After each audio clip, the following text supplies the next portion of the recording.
Now, across Texas, the issue is... I'm Stephen Dial in Dallas. I'm Greg Grugan in Houston. And I'm Rudy Koski in Austin. And this is Texas, the issue is. I may sound like a broken record. There continues to be a major problem on our southern border. I spoke to State Representative Eddie Morales, who represents Eagle Pass, who says the Biden administration is not doing enough, and he's proposing a bipartisan plan to Governor Abbott.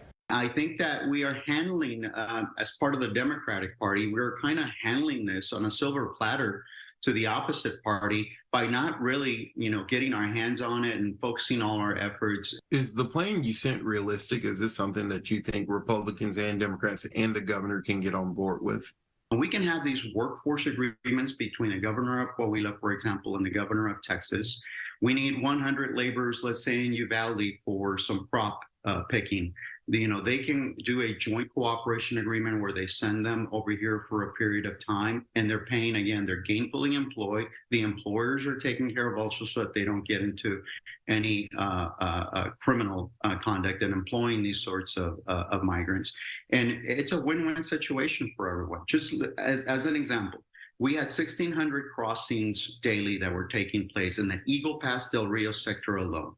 If we were to charge $2,000 for that initial processing fee and for them to get a non-voting ID card with an RFID chip in there that could serve also as a credit card for them, we would be able to generate $3.2 million a day and over $1.2 billion annually just in the Eagle Pass Del Rio sector. We were able to run some background checks, and we're also then able to keep track of them through that RFID chip that's in the non-voting ID card. It would also serve as a credit card so that we would always be able to access it, and we know that they're gainfully employed, and be able to then charge the initial fee as well as any renewal fees also on the plan.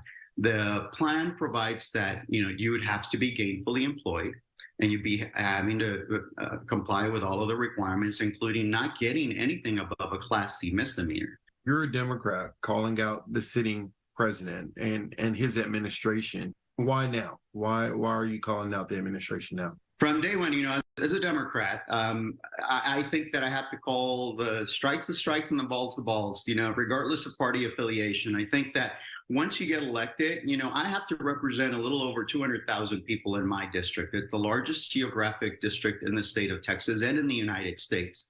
It has a shared border with Mexico over 750 miles.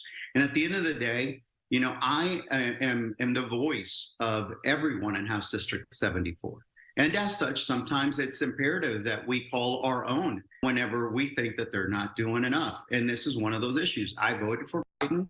I voted for this sort of a leadership up there. I think he's doing a fantastic job in getting us out of the recession in a timely fashion from all the other type of countries, especially in Europe. I think we're seeing a faster recovery.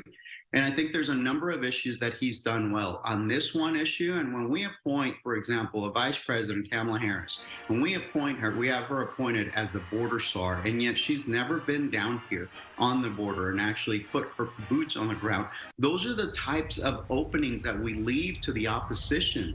Do you think that any parts of Operation Lone Star are still inhumane? I know you've made comments in the past. Have you changed your stance on this? I happily supported Operation Lone Star. Most recently, we heard of some emails and some communications and some concerns and complaints filed by even those that were working with DPS or the National Guard soldiers also about the inhumane treatment. And I didn't sign up for that. And so I think that we needed to make sure that we put a checks and balance and we make sure that the migrants were being treated humanely. I've seen a change in direction. I've seen a more humane processing of these migrants, but at the same time, we can't call it humane when we're still using the river to get them across or for them to get across, and we process them over here. A lot to unpack there. Rudy Koski, what's your one word? My word is a word that Governor Abbott used just a few days ago: war. Greg Grugan, what say you? Stephen, my word is crapshoot. All right, the Fox Texas Trio will have a lot to discuss right after this break.